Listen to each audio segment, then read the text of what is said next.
tak pernah padam. Jangan ragu, klik subscribe, jadikan harimu lebih hidup.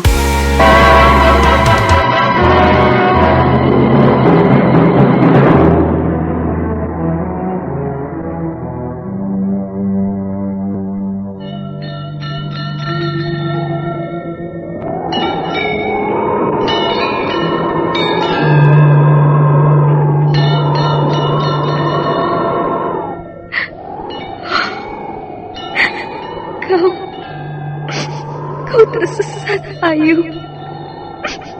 Kau tidak mungkin meraih bintang. Kau tidak akan bisa memeluk bulan.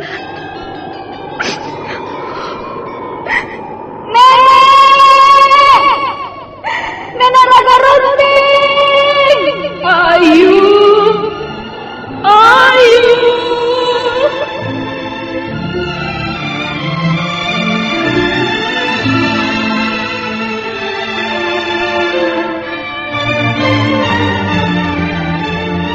Sanggar Cerita dan Sanggar Prativi mempersembahkan Mahkota Mayangkara.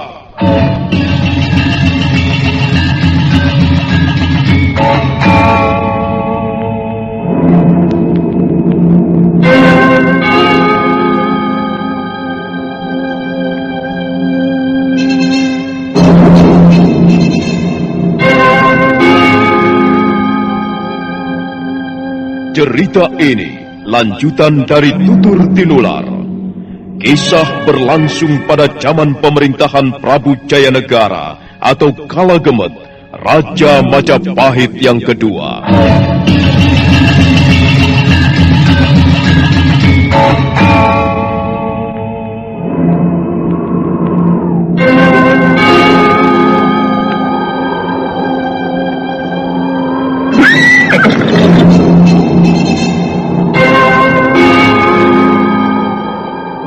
Bukan lagi Raja Majapahit. Akulah raja. Akulah yang berkuasa. Ayo, obrak-abrik desa Ganding.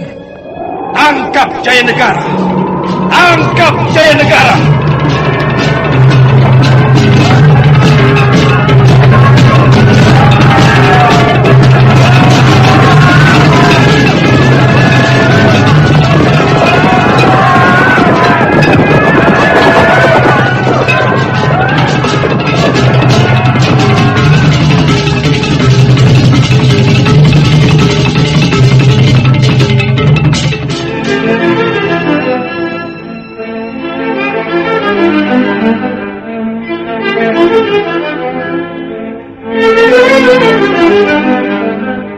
Naskah ditulis dan diolah oleh S. Tijab.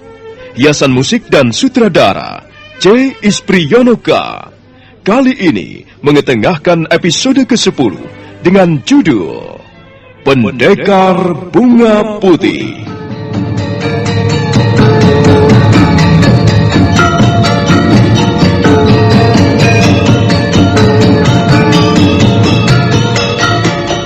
Dalam seri ke-287 ini didukung oleh para pemain Lanti sebagai Puya, Jika Kusnadi sebagai Tunggadewi, Aib Mujirahayu sebagai Raja Dewi, Guritno Tunggal sebagai Pranayam, Sunar sebagai Petani, Wenda Lubis sebagai Aku Wulungayan, Suherman sebagai Ki Buyut Kalacika, dan Asdi Suhastra, pembawa cerita. Selamat menikmati.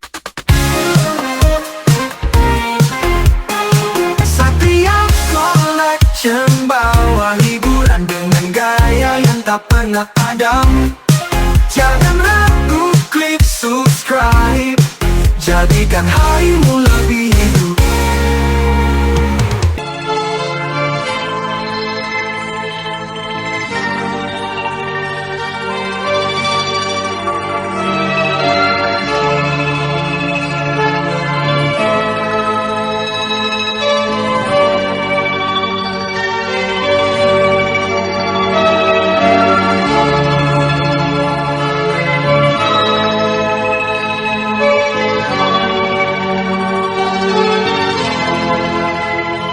Putri Tunggadewi tiba di desa Wirong.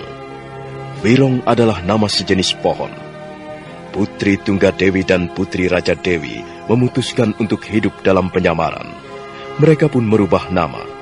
Putri Tunggadewi mengambil nama yang baru, Nawa Malini. Nawa Malini artinya irama syair. Sedangkan Putri Raja Dewi berganti nama menjadi Mayura, yang artinya burung merak. Pranayam baru saja kembali mencari pakaian orang-orang desa untuk junjungannya. Putri Tunggadewi dan Putri Raja Dewi segera mengenakan pakaian yang sesuai, sementara pakaian putri-putri keraton terpaksa ditanggalkan.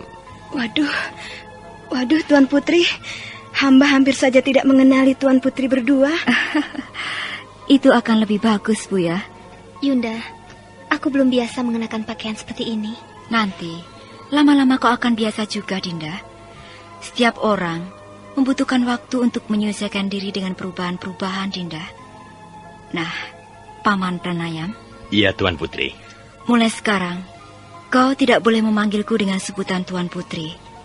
Kau cukup memanggilku dengan nama yang baru, Nawa Malini. Demikian pula dengan adikku ini, panggil saja Mayura. Selanjutnya, kita harus benar-benar hidup dalam suasana penyamaran. Kami berdua ingin benar-benar menjadi rakyat jelata. Kami ingin melebur hidup bersama mereka, di tengah-tengah mereka, agar supaya kami tahu apa keinginan mereka. Lalu bagaimana dengan hamba, Tuan Putri? Sama saja, Buya. Kau juga harus meninggalkan sopan santunmu kepada kami. Sekarang, kami bukan lagi putri kerajaan Majapahit. Dan jangan lagi sebut kami Tuan Putri. Benar, Buya. Kau harus merahasiakan siapa diri kami yang sesungguhnya. Janganlah sampai rahasia ini menjadi bocor, sehingga kami terpaksa menghadapi kesulitan yang tidak kami inginkan. Iya, Tuan Putri. Hamba akan menuruti segala perintah Tuan Putri Tunggadewi. Kukira kita harus mengarang sebuah cerita. Begini saja. Dalam hidup penyamaran ini selanjutnya, kami akan menganggap Paman Pranayam sebagai benar-benar paman. Jadi kami akan memanggil Paman Pranayam tetap dengan sebutan Paman. Dan kau, Buya, mulai sekarang kau harus berpura-pura menjadi putri Paman Pranayam. Wah, kok begitu, Tuan Putri? Jangan khawatir, Buya. Ini tidak bersungguh-sungguh. Kau hanya berpura-pura saja menjadi anak Paman Pranayam. Jadi, kau harus memanggil dengan sebutan ayah kepada Paman Pranayam. Bagaimana? Kau sanggup melakukannya, bukan?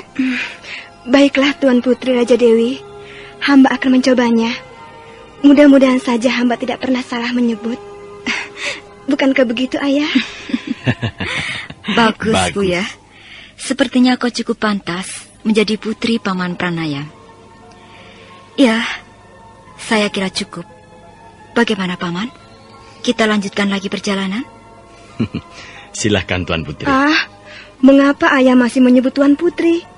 Sebut saja namanya yang baru. Jangan pakai Tuan Putri. Aku masih merasa kikuk, Buya. Maklum, sudah bertahun-tahun lamanya aku biasa memanggil Tuan Putri. Baiklah, karena kita memang sedang menyamar, maka kita harus menyesuaikan diri dengan baik. Jadi, kita bisa berangkat sekarang? Tunggu sebentar, Nawa Malini. Kukira kita tidak perlu membawa kuda. Maksudmu, kita akan meneruskan perjalanan dengan kaki, Paman? Benar, Mayura. Lebih baik kita meneruskan perjalanan dengan kaki. Dengan jalan kaki, kita bisa menjadi lebih bebas. Kita bisa memilih jalan pintas, dan orang-orang pasti tidak akan mencurigai kita.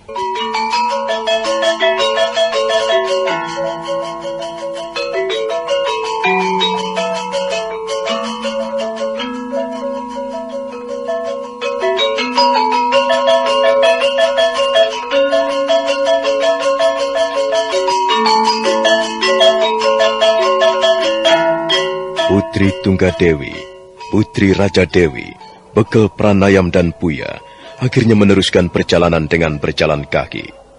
Mereka singgah sebentar di desa Manggista untuk menjual kuda dan menukarnya dengan pakaian-pakaian orang desa.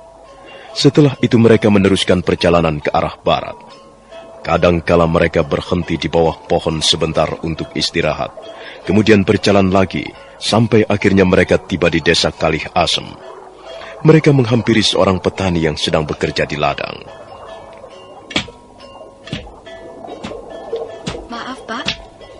boleh kami menanyakan sesuatu? Oh, ada apa? Hah? Kalian mau bertanya apa? Desa apa ini namanya, Pak? Oh, kalian ini siapa? Dan kalian mau kemana? Kami berasal dari jauh, Pak. Rumah tinggal kami di sana, di atas lereng Gunung Penanggungan.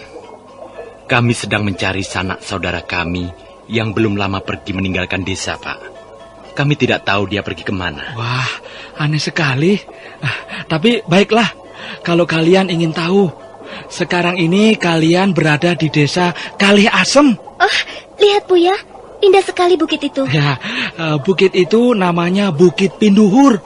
Semua desa yang berserakan di sekitar Bukit Pinduhur termasuk wilayah Mucukunda. Mucukunda? Siapakah kepala desa Mucukunda, Pak? Oh, pimpinan wilayah Mucukunda bukan kepala desa, melainkan seorang akuwu. Namanya Akuwu Lungayan. Wilayah kekuasaan Akuwu Lungayan luas sekali, mencakup tidak kurang dari 20 desa yang berserakan di sekitar lereng Bukit Pinduhur ini, termasuk desa Kalih Asem ini. Awas Buya, ada kereta lewat.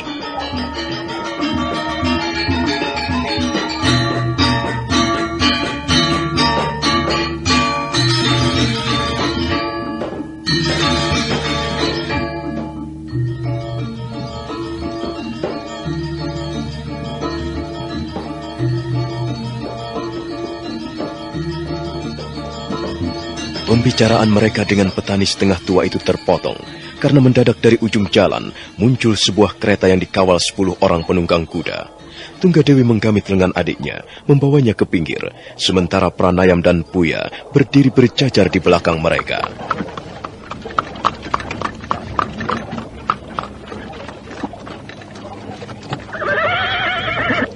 Hei, apa yang kalian lakukan di sini? Tuan, saya sedang menggarap ladang. Oh, kau harus bekerja dengan baik, supaya hasil yang kau peroleh juga baik. Dan kalian ini siapa? Maaf, Tuan. Kami berempat bukanlah warga desa Kalih Asem, Tuan. Kami datang kemari untuk mengunjungi sanak keluarga kami. Kami berasal dari jauh, Tuan. Rumah tinggal kami di lereng Gunung Penanggungan. Oh, siapa mereka itu? Nama saya Nawa Malini, Tuan. Saya Mayura, Tuan. Dan nama saya Puya, Tuan. Ah, apakah mereka bertiga ini anak gadismu? Puya memang anak gadis saya, Tuan. Tapi mereka ini bukan. Mereka keponakan saya. Cantik juga keponakanmu itu. Mereka hanyalah gadis-gadis desa, Tuan. Tapi kuperhatikan sepertinya mereka tidak mempunyai potongan gadis desa. Kulitnya halus sekali. Wajahnya juga halus. Tapi mereka gadis-gadis desa biasa kok, Tuan. Mereka memang tidak biasa bekerja berat, Tuan. Maklumlah orang tua mereka cukup kaya. Kaya? Seberapa besar kekayaannya? Kalau orang tuanya kaya, dia tidak akan berjalan kaki. Laki-laki tua itu menyipitkan matanya, menatap ke arah Putri Tunggadewi dengan nakal. Lalu dia pun tersenyum nakal. Selanjutnya laki-laki setengah tua yang bertubuh gemuk pendek itu memberikan isyarat. Kusir kereta menyentakkan tali kuda.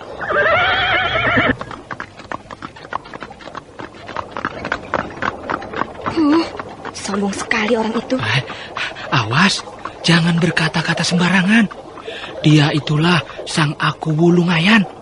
Dialah yang berkuasa di daerah ini. Oh, itu yang bernama Akuwu Lungayan? Iya, benar. Di samping berkuasa, dia juga seorang Akuwu yang kaya raya. Pokoknya dia seperti raja kecil di Mucukunda ini. Kekayaannya berlimpah ruah. Dan setiap tahun bertambah banyak kekayaannya. Dari mana dia memperoleh kekayaannya itu, Pak? Dari mana ya? Sebenarnya ini sudah menjadi rahasia umum. Semua orang tahu bagaimana cara Akuwu Lungayan mengumpulkan harta kekayaannya. Tapi sudahlah, tidak baik membicarakan kekayaan orang. Baiklah, Pak. Terima kasih atas penjelasan Bapak. Sekarang kami mohon diri. Kami akan meneruskan perjalanan. Sandiwara Radio ini masih Anda dengarkan di channel YouTube Satria Collection. Jangan lupa tekan tombol like dan subscribe.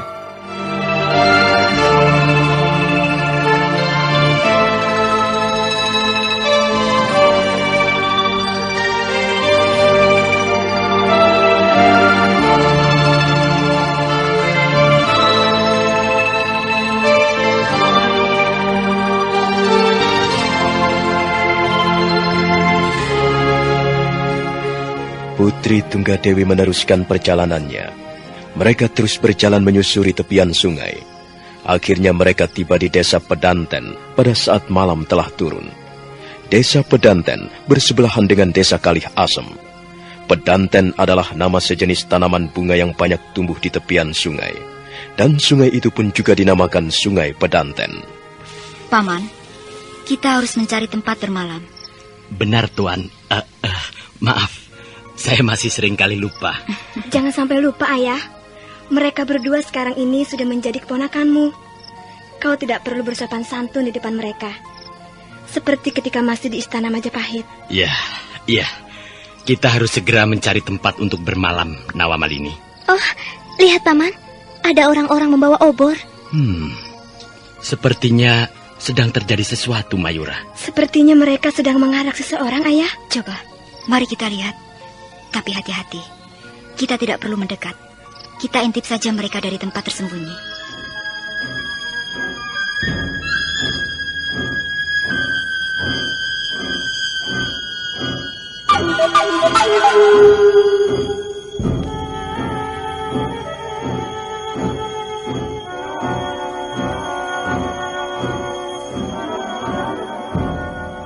Putri Tunggadewi kembali melangkah diikuti Raja Dewi, Pranayam dan Puya.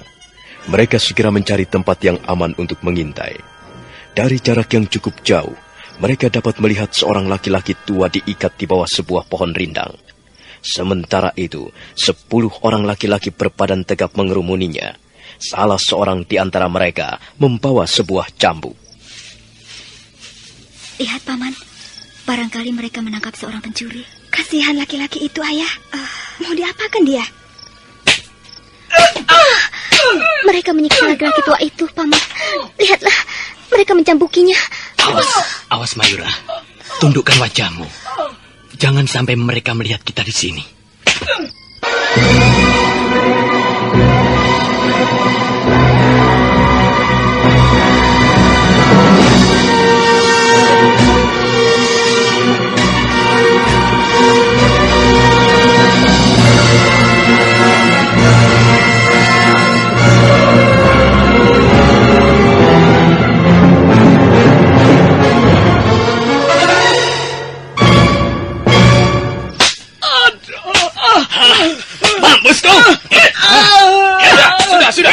Kukira sudah cukup. Dengar Ki Buyut, dengar. Sekarang kau tidak ada apa-apanya lagi. Kau hanya seorang laki-laki tua yang sudah berdiri di tepi liang kubur. Tapi sayang sekali, sikapmu masih sombong, seolah-olah kau ini masih menjadi pendekar tangguh.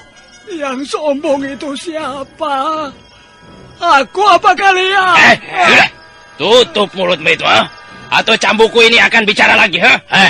Dengar Ki Buyut Kalacika. Kalau kau masih juga keras kepala, tidak mau menuruti keinginan majikan kami, masih mau mengukuhi sawahmu itu, tahu sendiri akibatnya. Tahu sendiri akibatnya. Ini adalah peringatan yang terakhir kali. Ayo.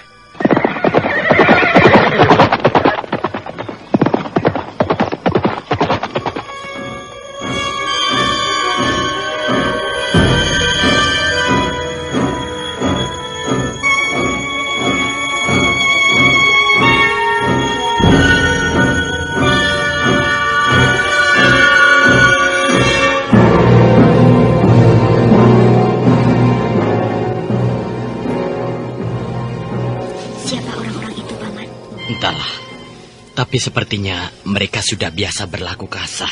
Paman, kasihan orang tua itu.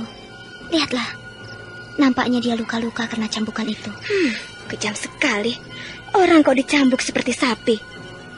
Ayolah, coba kita lihat dia. Barangkali kita bisa memberikan pertolongan padanya. Putri Tunggadewi, Putri Raja Dewi, Pranayam dan Puya keluar dari balik rimbunan semak belukar. Mereka melangkah menghampiri orang tua yang masih diikat di bawah pohon. Orang tua itu yang disebut-sebut sebagai Ki Buyut Kalacika diam saja ketika mereka menghampirinya. Maaf, Pak. Apa yang telah terjadi? Hal seperti ini sudah sering kali terjadi. Tidak perlu heran lagi. Siapa orang-orang itu tadi, Pak? Mereka bukan orang. Mereka hanyalah anjing-anjing peliharaan aku Lungayan. Jadi mereka begundal-begundal aku Lungayan. Siapa kalian ini? Kami berasal dari desa yang jauh, Pak. Kebetulan saja kami singgah di desa Pedanten ini. Kalau Bapak tidak keberatan, kami ingin menolong Bapak. Ayo, Paman, tolong lepaskan ikatannya. Ayo, Puya, jangan diam saja. Tolonglah Bapak ini. Baik, Nawa Malini. Biar aku yang melepaskan tali ikatannya. Aduh, kasihan. Orang tua kok dianiaya seperti ini. Puya dan Pranayam segera melepaskan tali ikatan yang melilit tubuh laki-laki tua itu. Laki-laki tua itu nampak gemetaran. Punggungnya sedikit sobek karena ujung cambuk yang menggeletar berulang kali. Nampaknya Bapak terluka cukup parah. Benar, Ayah. Lihat saja. Punggungnya sampai biru-biru begini. Tenanglah kalian. Aku tidak apa-apa. Aku sudah biasa mengalami rasa sakit. Kalian tidak usah repot-repot. Tenang saja. Coba kalian pergi ke sana. Biarkan aku duduk di sini sebentar. Coba. Jangan di situ. Ya, ke sebelah sana. Ya, begitu.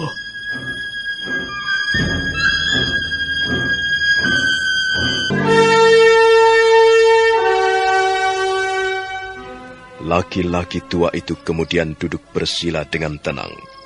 Kedua belah matanya terpejam, bibirnya mengatup dengan rapat. Tiba-tiba tubuhnya menggigil seperti orang kedinginan. Keringatnya mengalir membasahi wajahnya yang keriput. Sementara itu, Tunggadewi, Raja Dewi, Pranayam dan Puya melihat dari jarak yang agak jauh. Sebentar kemudian, laki-laki tua itu sudah membuka matanya kembali, lalu berdiri. Dan aneh sekali, sepertinya dia sudah tidak merasakan sakit lagi. Dia nampak lebih segar sekarang. Sudahlah, aku sudah selesai. Tadi punggungku rasanya panas sekali. Sekarang sudah tidak lagi. Ayo, kemari. Apa yang kalian lakukan di situ? Kemarilah. Mari kita berkenalan. Nah, begitu. Pertama, aku ingin mengucapkan terima kasih kepada kalian semuanya. Kalian sudah menolongku. Namaku Ki Buyut Kalacika. Kalian siapa? Nama saya Nawa Malini, Pak. Dan ini paman saya, Paman Pranayam. Sedangkan ini adik saya, namanya Mayura. Nama saya Puya, Pak. Saya anaknya ini. Bapak ini. Oh, aku senang berkenalan dengan kalian. Nampaknya kalian orang baik-baik. Sekarang ini jarang sekali aku bertemu dengan orang baik-baik. Sepertinya dunia sudah berubah.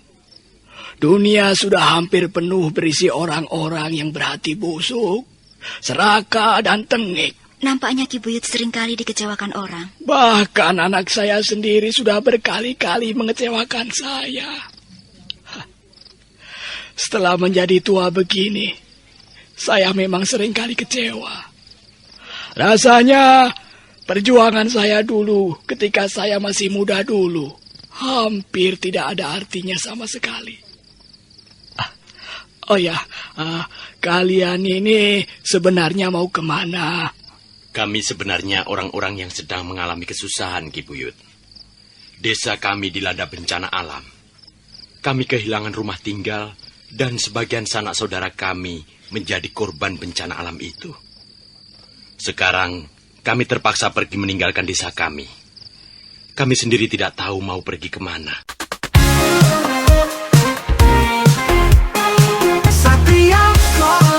Membawa hiburan dengan gaya yang tak pernah padam. Jangan ragu, klik subscribe, jadikan harimu lebih hidup. Ya. Kasihan juga nasib kalian. Kalau begitu, ayo, kalian harus singgah di rumahku. Ya, rumahku memang tidak terlalu besar. Tapi rasa-rasanya aku mempunyai tempat untuk menampung kalian berempat. Ayo, jangan menolak ya. Kalian sudah menolongku. Sekarang ganti aku yang menolong kalian. Ayo, Nawa. Siapa namamu tadi? Nawa Malini, Ki Buyut. Iya. Ayo, Nawa Malini, Mayura. Dan kau juga. Ayo, singgah di rumahku. Rumahku tidak jauh dari sini. Paling tidak, kalian bisa menginap barang beberapa malam di rumahku. Tawaranku ini tulus. Bukan hanya sekedar basa-basi. Ayo, itu. Di sana itu rumahku. Di balik rumpun bambu itu.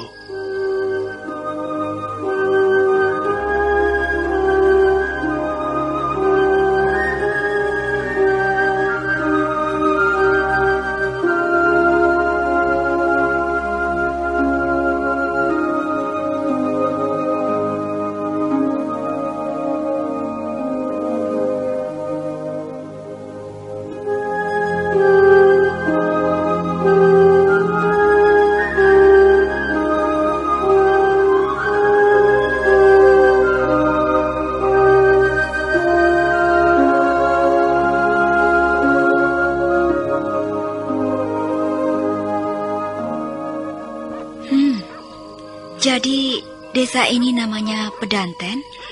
Iya, benar. Desa ini namanya Pedanten.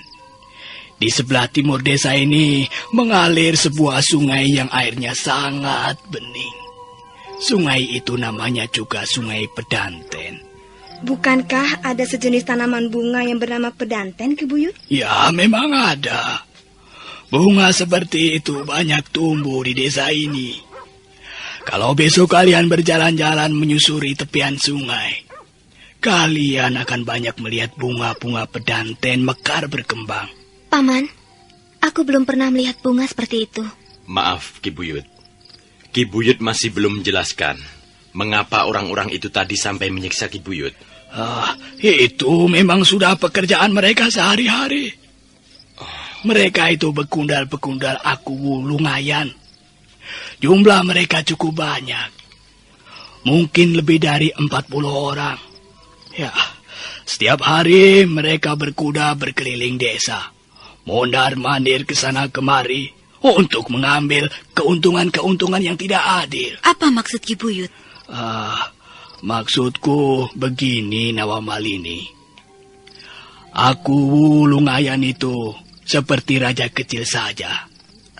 Pokoknya hampir seluruh desa yang menutupi kaki Bukit Pindulur menjadi wilayah kekuasaannya. Sawahnya luas sekali, sampai puluhan ribu krosa. Ternaknya juga luar biasa banyaknya. Pokoknya kepala wilayah Muncukunda itu kaya raya bukan main. Tapi ya itulah, kekayaannya itu diperoleh dari memeras keringat rakyat kecil. Dia seringkali memaksa warga desa menjual sawahnya, seperti yang terjadi baru saja tadi. Mereka memaksaku menjual sawah. Mana mungkin? Sawah itu harta peninggalan leluhur saya. Saya tidak akan menjualnya sejengkal pun kepada orang lain. Karena saya masih tetap mempertahankan sawah saya.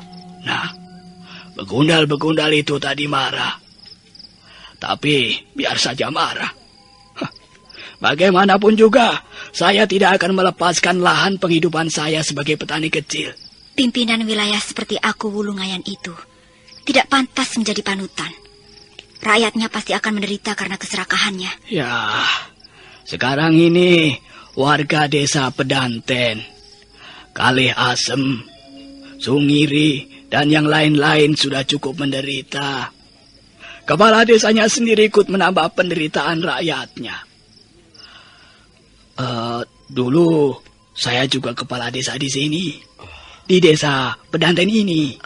Ya, tapi jabatan saya itu lalu dicopot. Ya, mungkin aku Wulungayan tidak senang melihat sikap saya yang tidak bisa diatur. Sekarang Ki Buyut sudah menjadi warga biasa, begitu? Ya, begitulah. Sekarang saya sudah menjadi warga biasa, petani biasa. Saya bukan kepala desa lagi seperti dulu. Jabatan saya sudah dicopot, sudah diberikan kepada orang lain. Tapi biar sajalah. Saya sudah cukup tua, mau apa lagi? Kalau dulu ya lain. Lain bagaimana, Ki Buyut? Waduh, Mayura. Ceritanya cukup panjang, Mayura. Barangkali kalian akan bosan mendengarnya. Mungkin ada baiknya kami mendengarkan cerita Ki Buyut. Siapa tahu Ki Buyut mempunyai pengalaman-pengalaman yang cukup berharga. Apa kalian masih belum mengantuk? Kalau kalian merasa lelah dan mengantuk, silakan tidur. Kau bisa tidur bersama adikmu Nawamalini. Dan kau juga Mayura. Kau bisa tidur di ruangan belakang. Aku sudah menyiapkan semuanya kok. Nanti saja, Ki Buyut. Kami ingin mendengarkan kisah Ki Buyut Kalacika sewaktu masih muda dulu. Baiklah kalau begitu. Tapi ayo, ini airnya diminum dulu. Dan itu, umbi rebus itu dimakan dulu. Ayo Mayura, Tuan Pranayam, ayo, Buya, ayo. Terima kasih, Ki Buyut. Ki Buyut.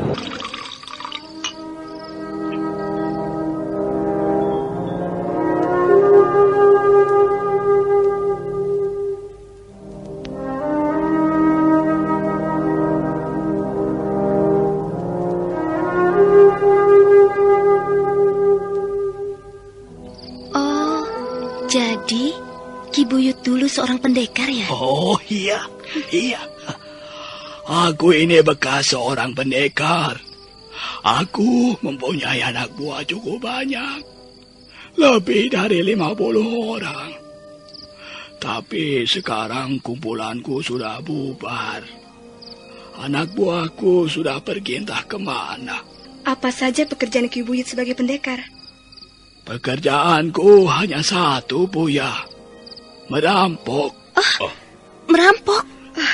Jadi Ki Buyut dulu seorang perampok ya? Tunggu dulu.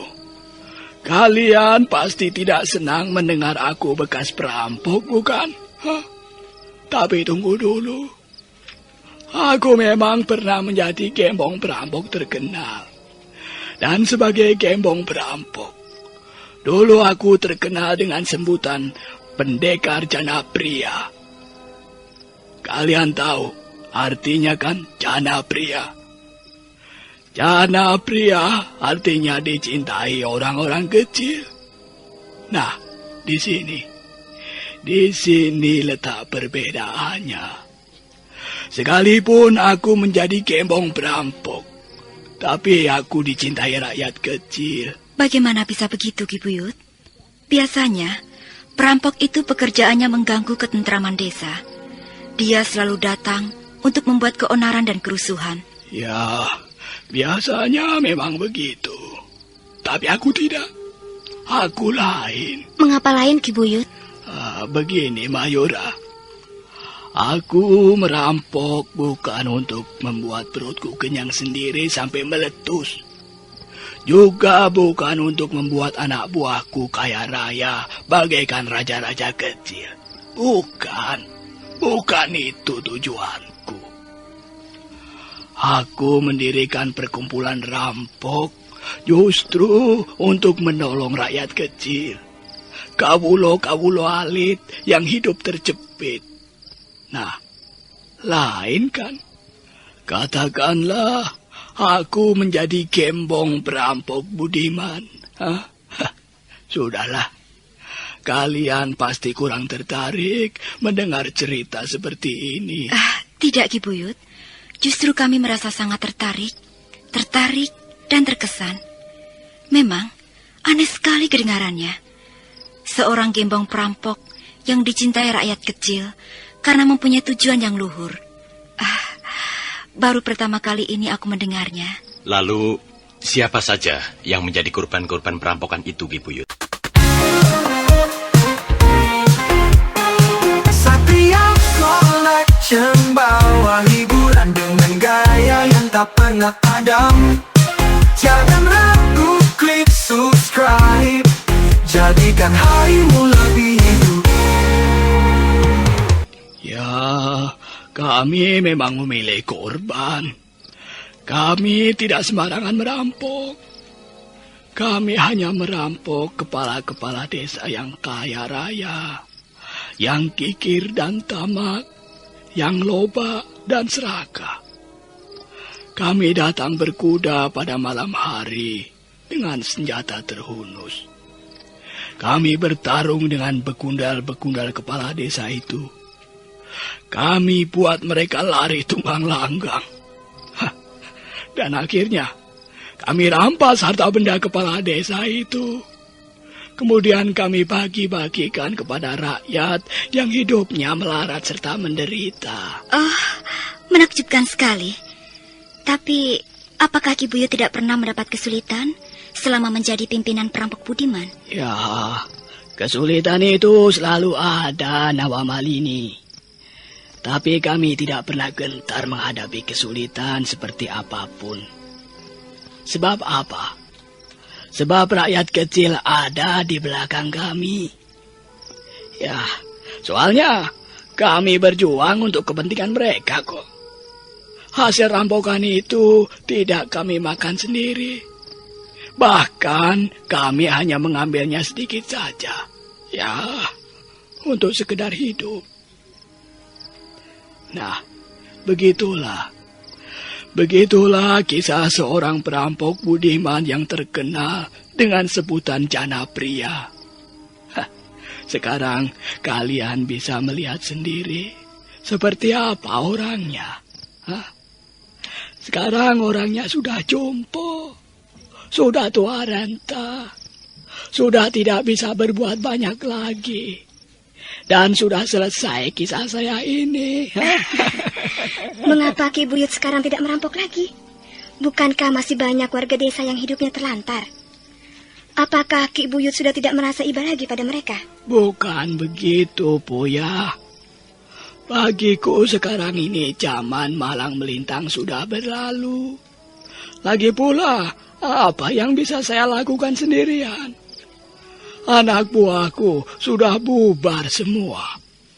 Bahkan 2 di antara mereka yang dulu pernah menjadi orang kepercayaan saya, sekarang justru menjadi kedibal aku Wulungayan. 2 orang itu nampaknya tidak tahan uji. Mereka lebih senang menjilat ketiak aku Wulungayan. Mereka tidak pantas lagi menjadi anak buah perampok budiman.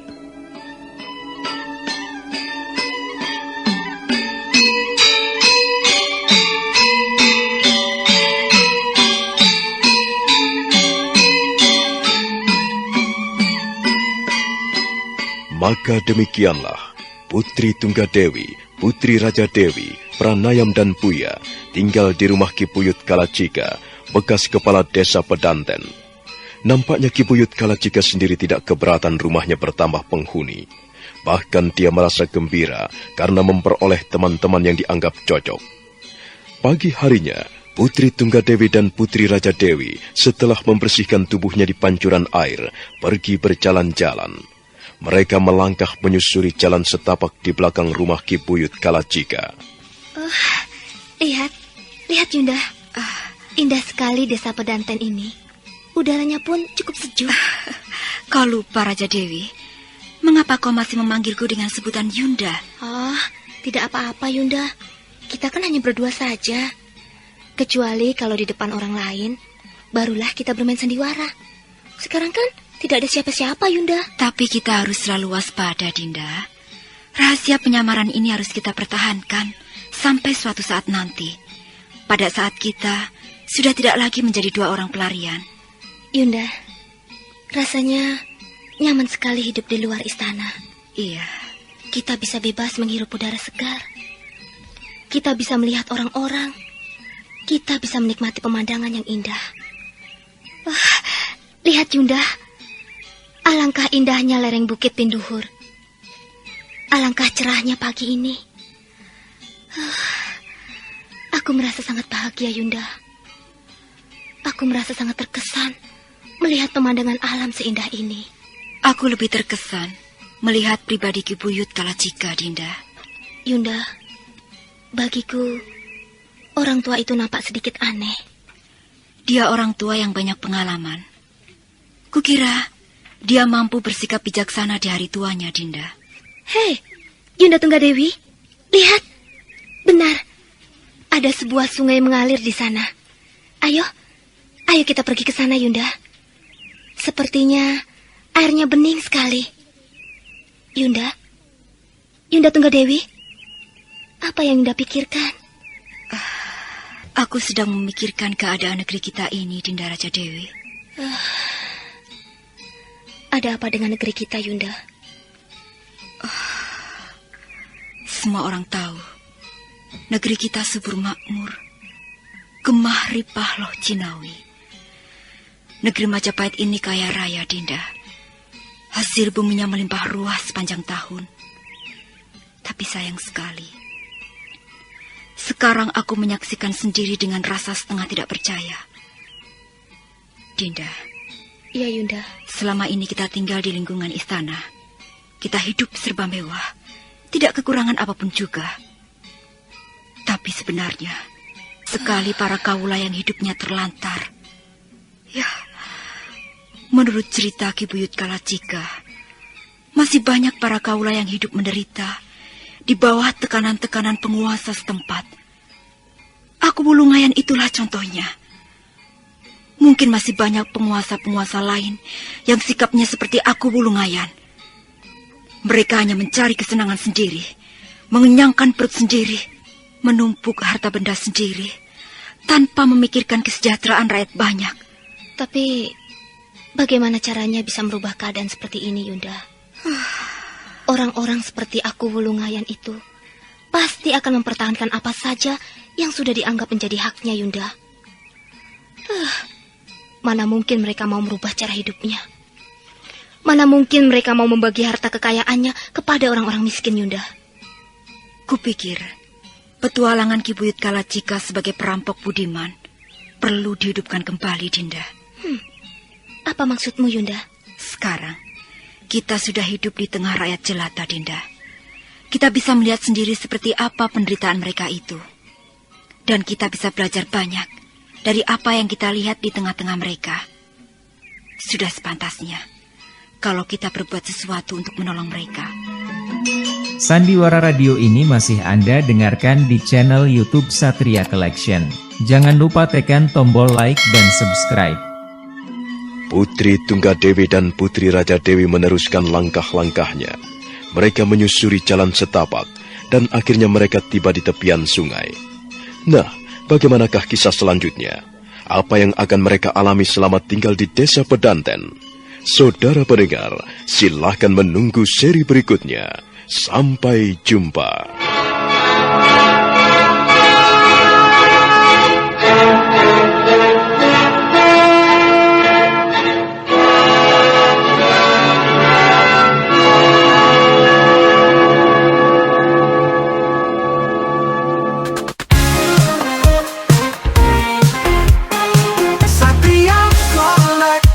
Bawa hiburan dengan gaya yang tak pernah padam.